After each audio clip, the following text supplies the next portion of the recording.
Você está ouvindo Rádio Gonçalves, a voz da esperança.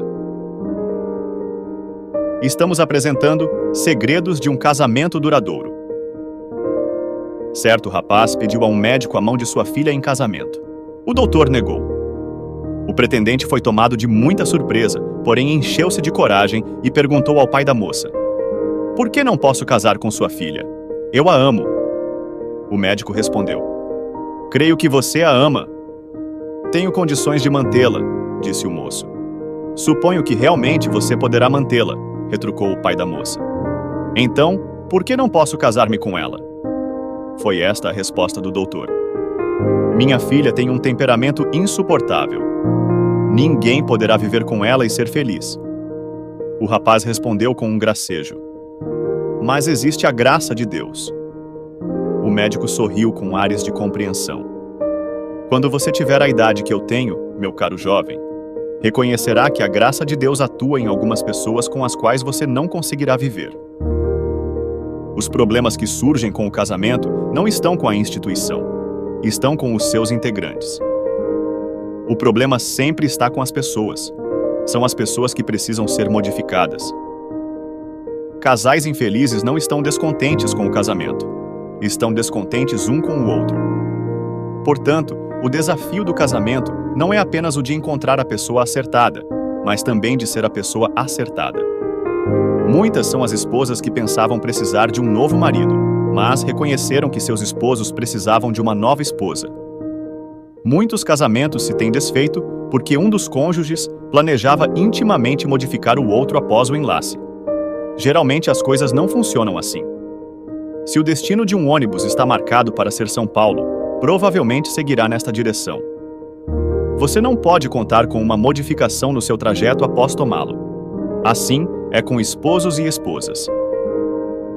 Glenn Clark, escritor popular e editor norte-americano, fez a relação de algumas das bem-aventuranças de um casamento feliz. Uma delas é a seguinte: bem-aventurados aqueles casais que procuram em primeiro lugar fazer o seu companheiro feliz em vez de bom. Muitos de nós sentem que é sua obrigação tornar os seus companheiros bons, e às vezes criam uma situação em que todos os familiares se tornam infelizes no decorrer deste processo. Eu me senti culpado disto, mas descobri que, se perseverarmos em procurar promover a felicidade do nosso cônjuge, seremos mais facilmente bem-sucedidos no outro objetivo. Falamos aqui de princípios sólidos nas relações interpessoais. São aplicáveis especialmente aos relacionamentos específicos no casamento no qual um lar tem de sobreviver ou extinguir-se. Mas os mesmos princípios básicos terão sucesso nos relacionamentos entre amigos, médico e paciente, empregador e empregado. Para nossa surpresa, notamos frequentemente que a dificuldade não está entre duas pessoas, mas dentro de duas pessoas, dentro do indivíduo. Mudar o seu próprio coração provavelmente será a maneira mais acertada e rápida de modificar o coração do seu companheiro. Por que continuamos a batalhar com as lições mais simples do relacionamento pessoal quando devemos estar tomando um curso superior? Um casal foi consultar um conselheiro matrimonial depois de 19 anos de casados.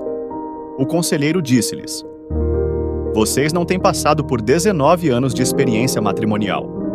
Vocês simplesmente viveram o primeiro ano 19 vezes." Os segredos do sucesso matrimonial não se baseiam em ilusões, mas em realidades. Tenho certeza de que se colocássemos todo o ardor e esforços em nossos lares, assim como colocamos em nossos trabalhos, teríamos muito êxito. Falaremos agora sobre tato e introspecção. Estas são coisas inestimáveis no ambiente de escritório. São igualmente indispensáveis no lar. A natureza humana não responde carinhosamente à aspereza. Tato, portanto, é falar a coisa acertada, na hora certa, de maneira certa. Tato inclui não apenas palavras, mas também o tom de voz, a atitude, o ambiente, o motivo. Introspecção é a boa vontade de compreender o ponto de vista de outrem, tendo em mente a possibilidade de que pode ter razão. Ambos formam a terapêutica que alcança o interior de um coração magoado e evita uma crise. Sem tato e introspecção, o casamento muitas vezes se torna numa competição selvagem na qual cada companheiro procura magoar mais profundamente que o outro. Por que devemos ser tão cegos ao fato de que também possuímos falhas? Todos nós possuímos pontos negativos na vida, e o casamento em si não os elimina. Mas queremos que, com a cerimônia nupcial, haja uma transformação automática e instantânea que solucione todos os problemas que tínhamos antes do casamento. Esta mágica é absolutamente impossível.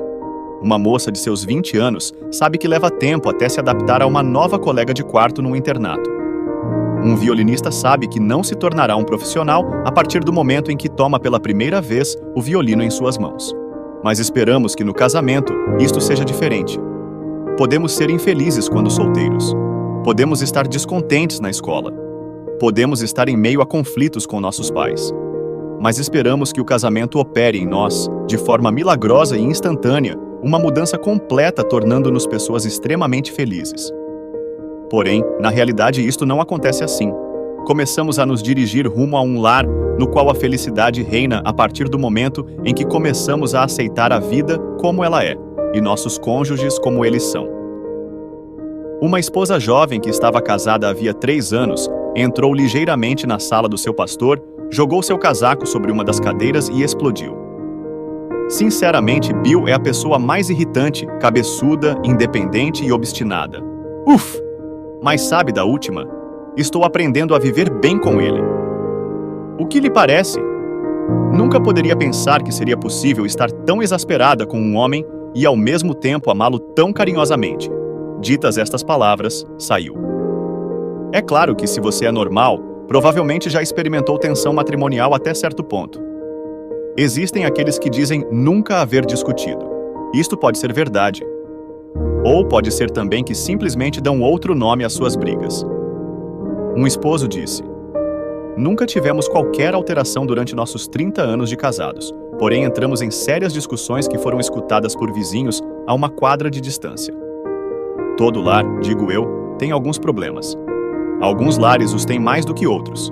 Um conselheiro matrimonial perguntou a um casal jovem: o que têm vocês em comum? A esposa respondeu: uma só coisa.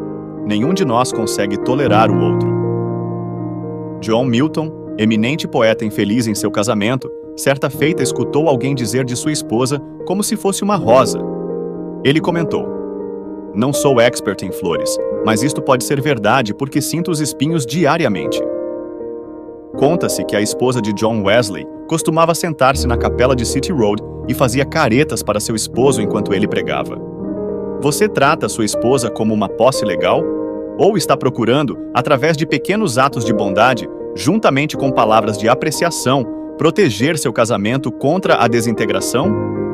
Está o seu companheiro seguro de suas afeições? Sabe ele, sabe ela, que nenhum ataque de fora pode abalar a nau do casamento? As crianças sabem disto?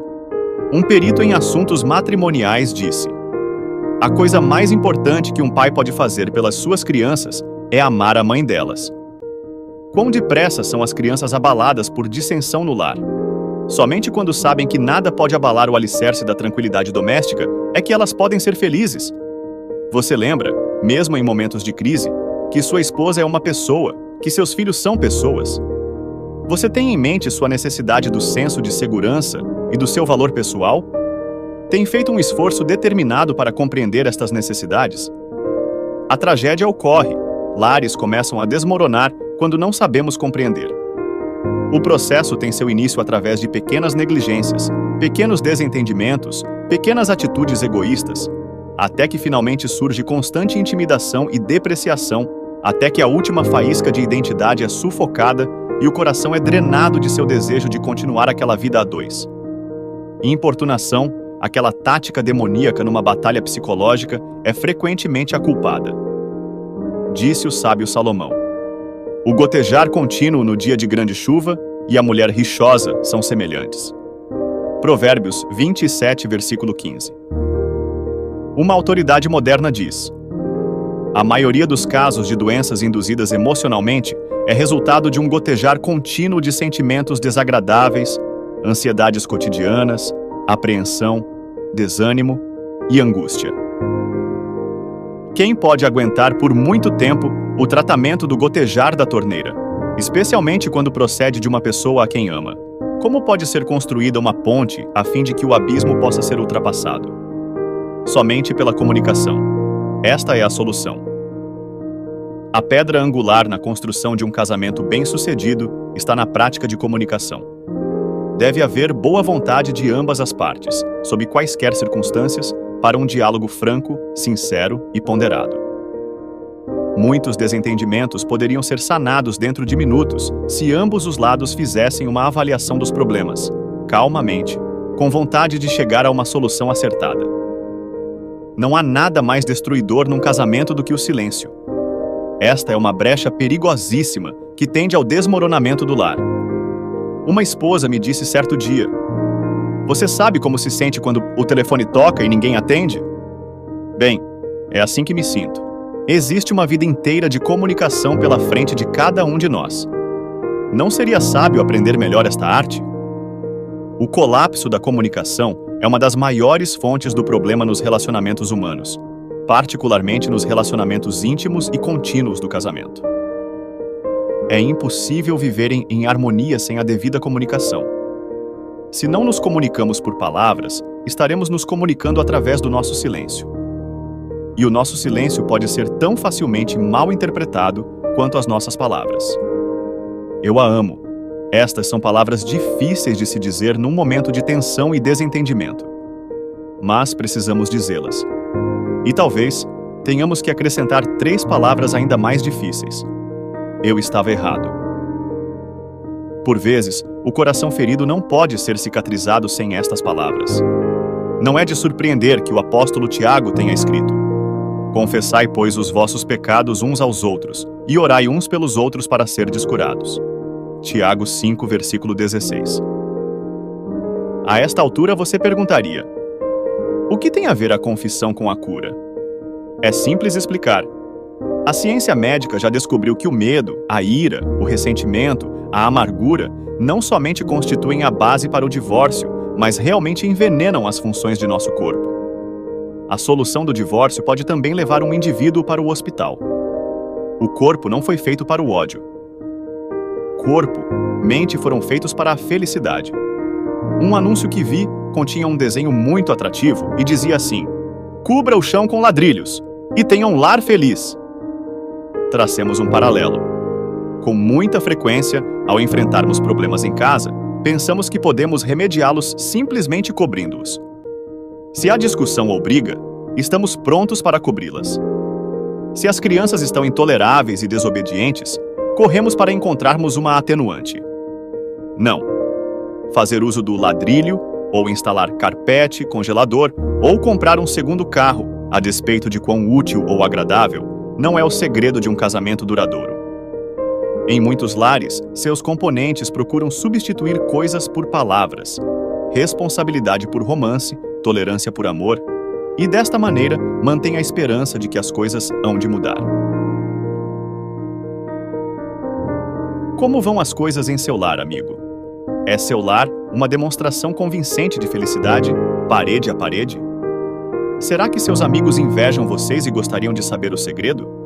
E como estão as crianças, os adolescentes que fazem parte deste lar? Como é a aparência interna deste lar? Estão seus filhos planejando modelar seus lares usando a planta do lar de seus pais? Se o seu lar não é aquilo que você deseja, permita-me animá-lo a estudar seus componentes. Comece por você mesmo. Torne-se o cônjuge que deve ser. E veja como seu lar vai melhorar. Você acompanhou o programa Segredos de um Casamento Duradouro, aqui na Rádio Gonçalves, a Voz da Esperança.